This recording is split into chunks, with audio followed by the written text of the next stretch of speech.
Welcome back, Wash Up Walkons fans, episode 127 of the podcast. And today we're back with an absolute savage.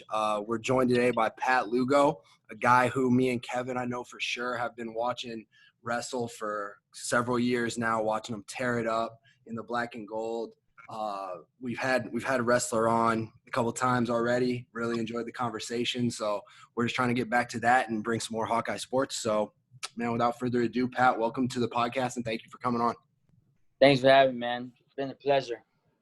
Pat, you this has been a crazy year for you, I'm sure, and you can talk about it. I want to start with what just went down, the Rumble on the Rooftop.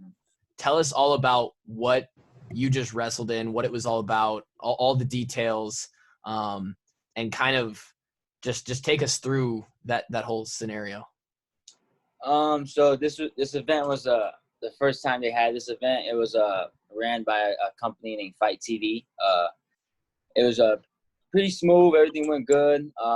You could tell it was like an event that was coming up in progress. You know, trying to make a name for herself. But good event, good people. It was on the rooftop of a hotel garage, so it was pretty hot. It was pretty hot outside. A lot of people. They had to put the people like attendance for like 100. I think it was. It was supposed to be like 50, but then they got up to 100. I know like people were like waiting outside, like wanting to get in, but they couldn't because of all the rules and stuff. So, but they had a lot of streams. A lot of streams were sold, and it was pretty good event. And it was what's it like wrestling on a rooftop? Was that like fucking wild, or like did you just kind of like put it out of your mind, like, hey man, I'm just back in Carver wrestling?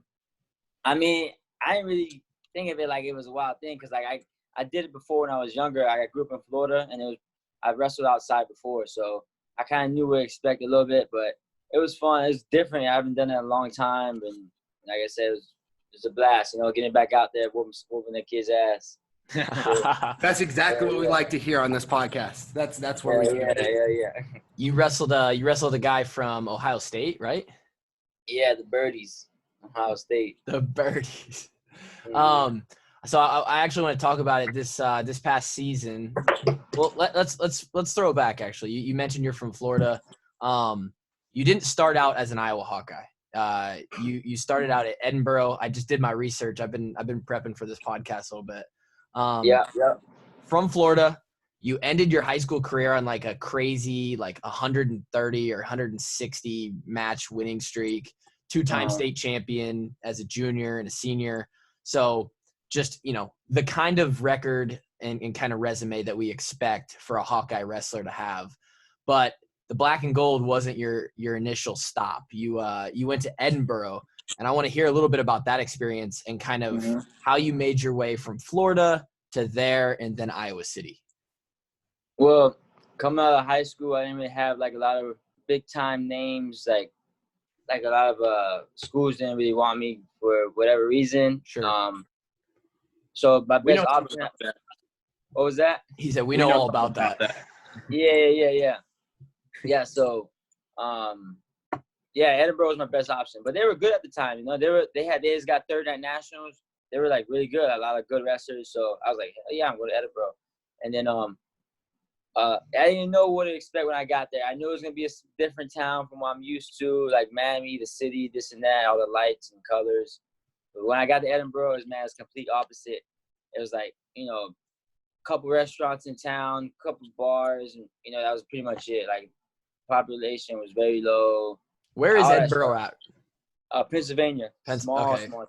Yeah, okay. It's probably like 2 hours away from Pittsburgh. Okay, cool. Let me stop you right there. Who takes high school wrestling more seriously? Iowa, after having been here for however many years, 3-4 years you've been in Iowa, or Pennsylvania? Because I know they take it serious out there. That's the hard question. Who takes it more seriously? Probably Iowa. But who's better? Pennsylvania for sure. Oh, okay. So, yeah. Okay, cool. For sure. Yeah. I went to Edinboro for 2 years. My little brother actually went there with me for 1 year. So we were like roommates out there. It was pretty cool. But nice. Yeah. So, I mean, just one thing happened, like what opened my eyes to like transfer was my head coach at the time, Coach Tim Flynn, was looking for job opportunities elsewhere. And I met with him one-on-one, talked to him. I said, look, man, you wanna find better opportunity for you. I respect that. Let me find an opportunity better for me. Let me search. Let me go for different schools. And he ain't like that. So he ain't like that. So we went back and forth, this and that, long process. I was gonna even bring lawyers into it, but Wow. it didn't get to that. It didn't get to that, but it was going straight into it. But yeah, like I said, it was crazy ass process, and it took months. I was at one point I was training at home, and I was training to be on the junior world team trials, junior world team tournament. And I was training at home with a bunch of dads and high school guys. And it was a rough time, but rough times make you. You know what I'm saying? So for sure. But at least in wrestling, it's unique in the way that you can find elite level training on your own. Where if you're a football player and you somehow just don't have a team to play with, you can do some footwork drills and stuff and catch balls or whatever, but it's not the same. Whereas in wrestling or fighting, if you're competing against really good guys, at least you're getting your work in. Yeah, that's true. I agree 100%. So you finally get through this process, and how does Iowa City and the Hawkeyes come onto the radar? So it was my sophomore year of college. I wrestled Brandon Sorenson at a dual meet. I ended up bringing a lovely guy, and whatever. I beat him in the close, tough match, and I kind of think that opened a lot of eyes for different schools like Iowa, Penn State, blah blah.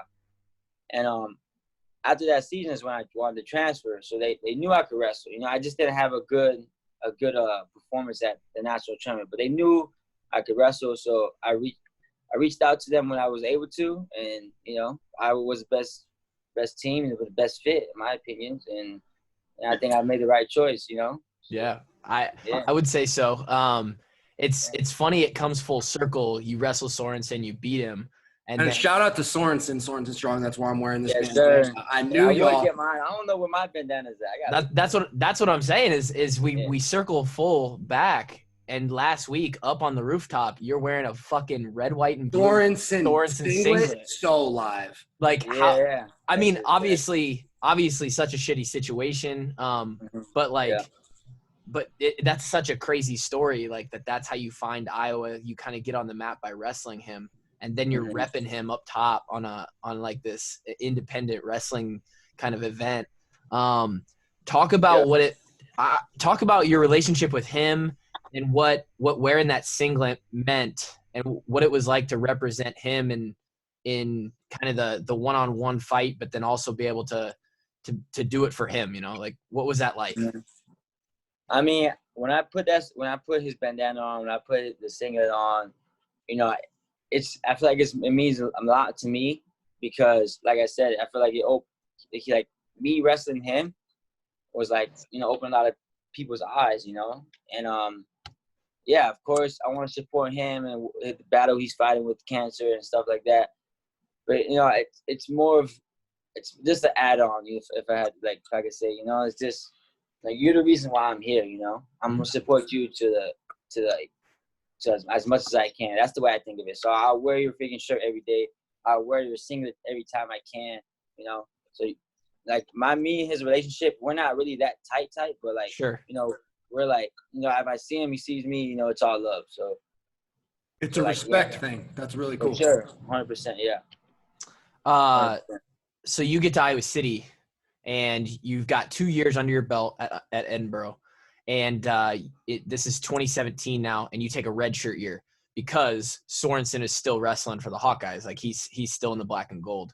Talk about the transition. What was Iowa City like compared to Edinboro? What was the culture of the wrestling program like? What as a guy that walks into the Iowa program, the legendary Iowa Hawkeye wrestling program, that's got to be eye-opening for sure. What were you thinking at that point? So not to talk shit on other programs, but when I'm at other programs at Edinboro, I felt like it was more of a job, wrestling. This is my job, you go to work from this time to that time, and that's it. When I'm here, I feel like I'm a professional. This is this is my job, but it doesn't feel like a job. It feels like I don't know, it just feels right. You know, it feels like you're a top level athlete. You know, which we are. You know, which all the athletes at this school are. So they make you feel that way. You know, they're not just wrestling coaches as well. You know, they check up on you from time to time, and you know when they can, they will invite you over for dinner.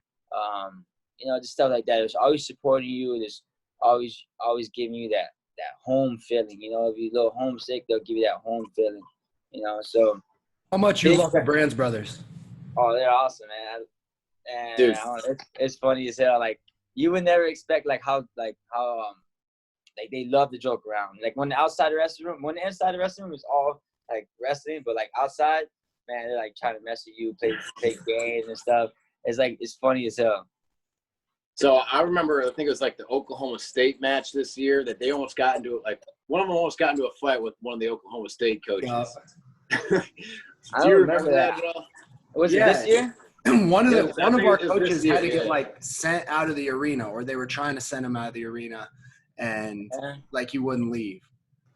Shit, I don't remember that. Pat was so locked in, he doesn't even remember. I don't remember that. Like I was. It was in one of the middle matches, so it might have been like during your match or something. But dude, they're just such high energy guys. They gotta be so much fun to play for. Here's a brand story that you guys will appreciate. I believe it was Terry. Do you remember USA versus the World meets, Pat? Yeah. Okay, so who was the coach? Was it Terry? I'm pretty sure. Yeah, Terry was the OTC coach. Yeah. All right, so I went to one of the meets in Cedar Rapids, and during one of the matches, I don't remember what happened or what, but something set Coach Brands off to the point where they were literally trying to throw him out of the meet. They were trying to but he wouldn't leave. He was so mad he refused to even leave after getting kicked out. Yeah, that's funny as hell. That's what's like sweet about wrestling for these guys. Like they will fight to the end for you. So so when you will go out there, it's kind of easy to fight because it's like you got backup. So yeah, sure, it's all good. Yeah. They are one crucial part to the Iowa wrestling culture that is just so important. Another important part of that culture is what Carver brings to the table as far as an arena and a setting to wrestle a match in. I want to hear in your words what it's like to run out in front of the fans in Carver Hawkeye Arena. Well, I mean, that has got to be one of the best feelings on earth, right? Yeah. Man, goosebumps every time I think about that, man. Oh, for real. Because, like, when you walk out, you want to be so calm, but, like, because you don't want to get antsy. Because if I feel like if I look at the crowd and I hear everything, I get, like, my anxiety starts to build up. And then I get tired quicker when I wrestle. So if I just stay calm, relax, don't look at the crowd, just, focus on my match, I end up doing good. But it feels like, I don't know, like you're just like cold. Like you're trying to stay warm, but like your goosebumps like getting you cold. You hear everyone's looking at you, just screaming, let's go. And you kind of like, fuck, like, goddamn. When Kevin and I were in that arena, dude, we were juiced to the tits, as Kevin said. The fucking moon, baby. Yeah. Talk about the Penn State match, because I've never heard stadium like about to blow the fuck off the. Kevin's all like bro body, but he's talking about the Penn State match. Yeah, I hear him. Insane. I remember the one memory I have of the Penn State. I actually have two, but one of them is I think it was the start of the second period when I was wrestling. The guy chose us down, and like I'm just waiting to get on top, and everyone's screaming, and my headgear is like vibrating. I'm like, oh yeah, like I'll try to like grab it like to like stop making shaking. And I'm just like, relax, man, relax. I'm just telling myself to breathe and relax and keep wrestling. But another memory I had was probably the loudest of the night was when Michael Kemmer took down Mark Hall. Yes, sir. God. I blacked out for like a good 45 seconds. Like I was just going crazy the whole time. I grabbed the water bottle from the floor, started throwing it everywhere, jumping. I probably jumped like 20. It was crazy. Yeah, dude. Like half the fun was just seeing the entire sideline just absolutely erupting. Like, oh my God! It's just, I know it's like it's a team sport, but at the end of the day, it's 1v1 in the middle. But it's just awesome to see you guys get up for each other. I mean, that was a hell of a match too. Do you get more juiced for yourself winning a match or for somebody else winning a big match? Or someone else for sure. For sure. Same when somebody made a big play, like I got ridiculously turned up. Yeah. You start dancing and stuff, man. So, you go, Kev. I was about to say I got to head out here in like 5 minutes or so. So I just got one big question, man. What's up? First of all, congrats on winning the Big Ten title this year. In my mind, makes you the national championship. Makes you the national champion. If you win the Big Tens, you're a national champion in my book.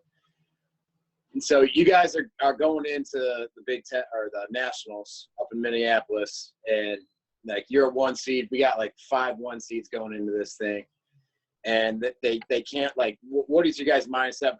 Were you guys hearing rumors of them canceling it or no, or like what was going on?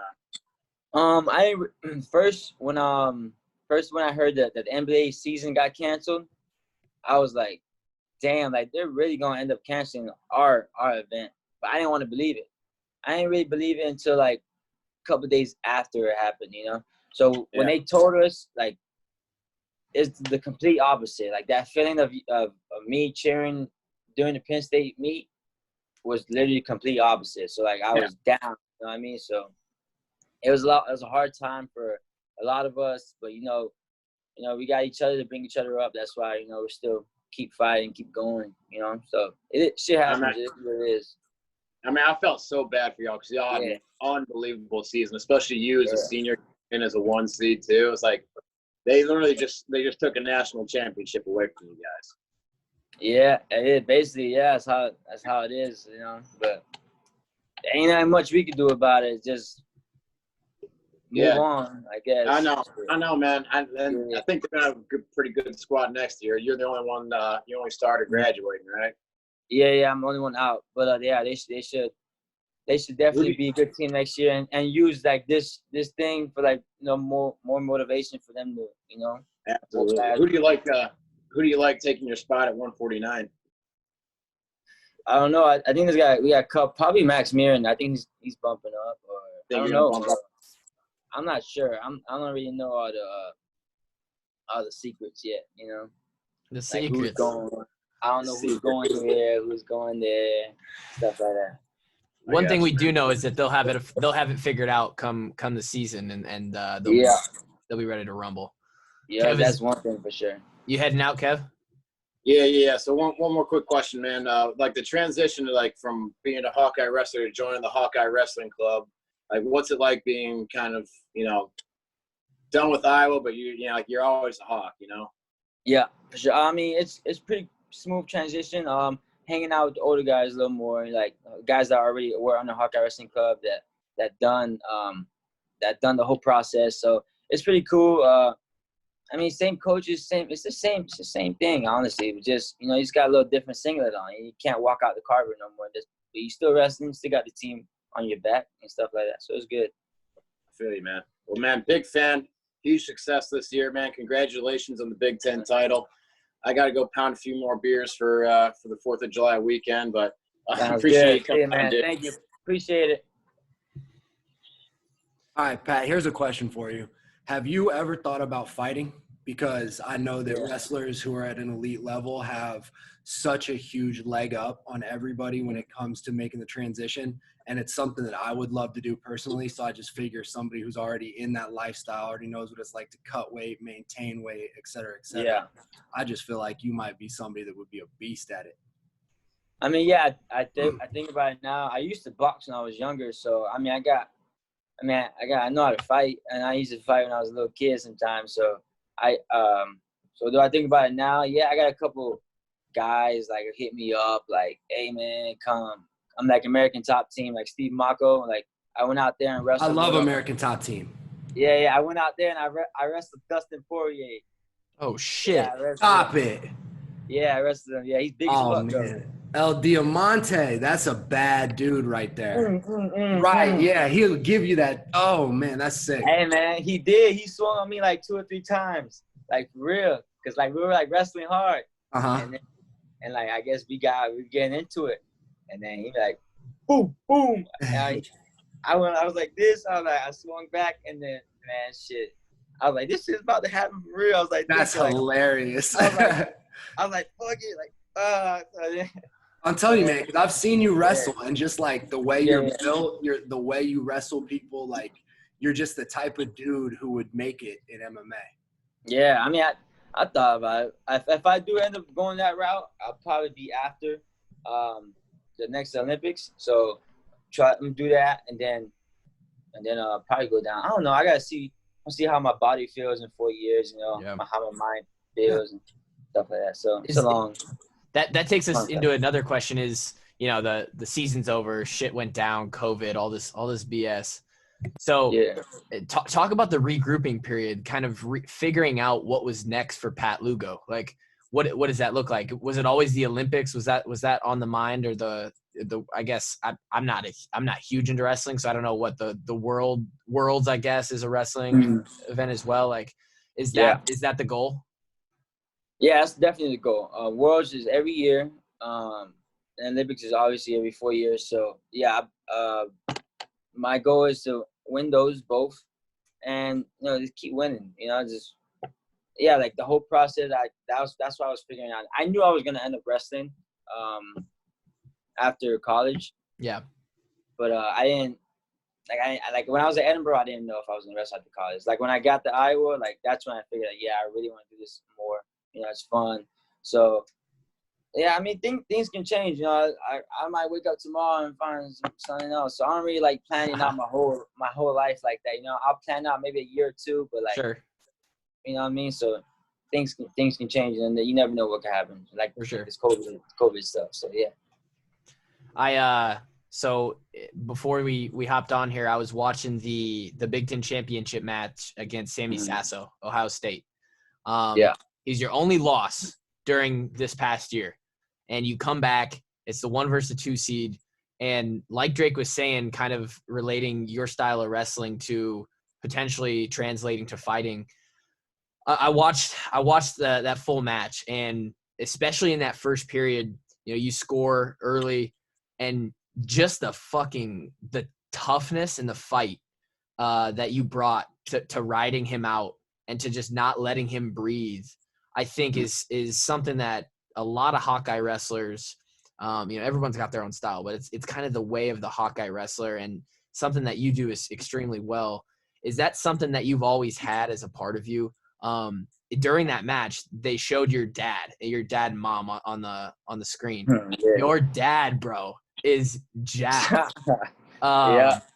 So I have to imagine that he played a big part in the way you thought about athletics, the competitive nature that you had growing up, and just kind of that fight that you have inside you. Talk about that mindset and kind of how you approach each wrestling match. Maybe talk about that specific match in general. What do you think about that? I think my mindset comes from definitely where I grew up, how I grew up, and where I grew up from, and like definitely a lot from my father as well. He tells me stories like how he used to get into like back in the days, like all the gang violence and stuff like that. And I see it. I grew up around there a little bit here and there, so it just makes you like, I don't know. I feel like it makes you a little tougher. It makes you a little more grounded. More humbled as well.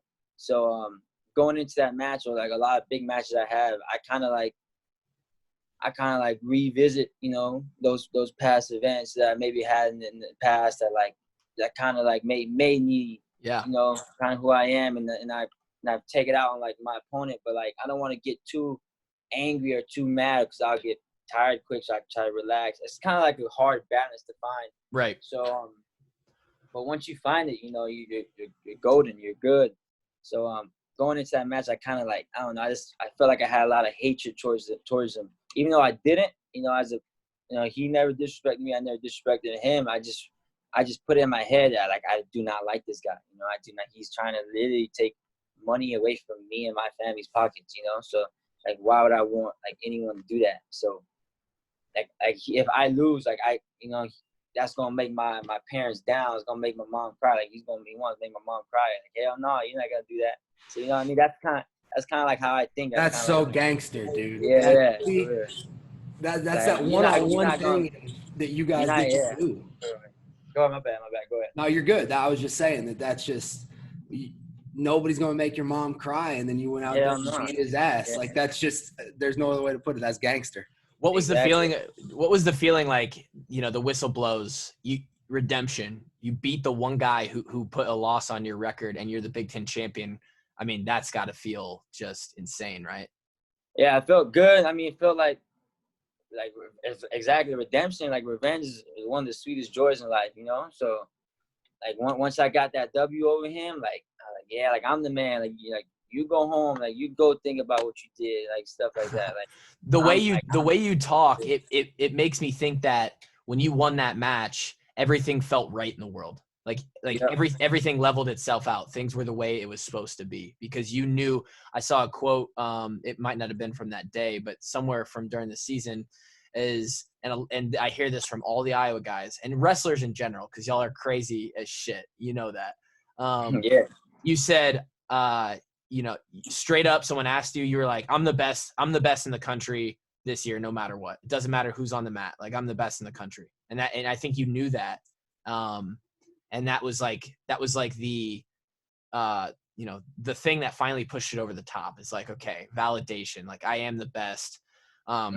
Again, which is why it's so shitty that it got cut off and you weren't able to wrestle NCAAs. Like Kevin said, I know competitors don't like hypotheticals because they like to go do it, talk the talk, and walk the walk. But man, it was fun to watch that match. It was fun to watch you guys. You have one of the dopest tats I've ever seen. Like, are you Samoan? Is that what that is? I'm Aztec, so I got a little Aztec. Oh, you're Aztec. Yeah. Wow. So I got a little Aztec, a little eagle right there. You know, I got something on my chest. Yeah. So last on my back. Okay, and your dad has the tattoo as well. Yeah, so is my little brother. Like us three have it. That's so sick. Having Aztec in your lineage is so badass. I'm ridiculously jealous. Like I don't. These last the Mohicans. Last the Mohicans, exactly. Before we let you go, Pat, unless something else pops in my head, there's one thing I want to talk about that I feel like is super relevant. And so I don't know how closely you follow Iowa football, but obviously a bunch of shit has been going down lately. And just in society in general, a bunch of social, cultural changes going on. You are, like you just said, you have Aztec in your blood. You got culture. You bring that flair to Iowa City from Miami. You know, Miami. It's a little different than Iowa City. What was that transition like? Did you feel that culture shock? Did you feel like you had to adjust? A big part of the conversation with some of the former Iowa football players right now is that a lot of the disparity inside the complex and inside of our program was we just didn't have enough time to adjust and adapt to that like super disciplined culture that maybe some guys didn't come from or didn't grow up in.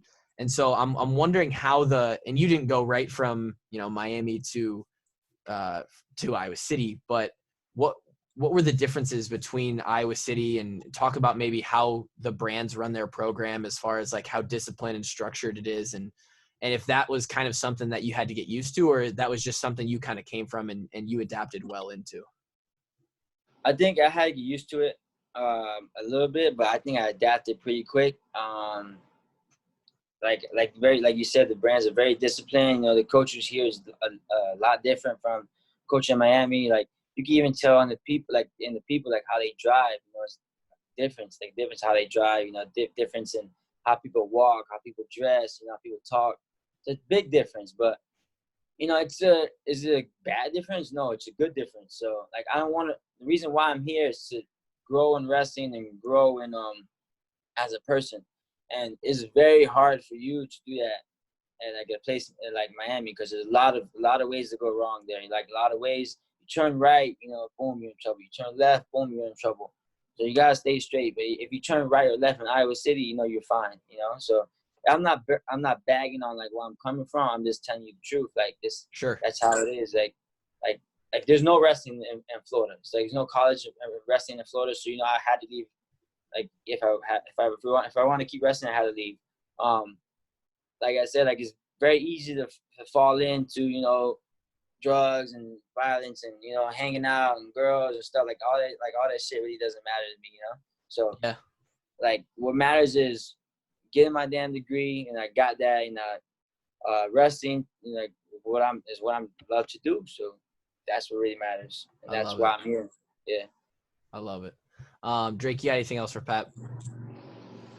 I don't have too many more questions. I really enjoyed hearing his story, man. Just hearing talk to you, and man, all the wrestling conversations are great.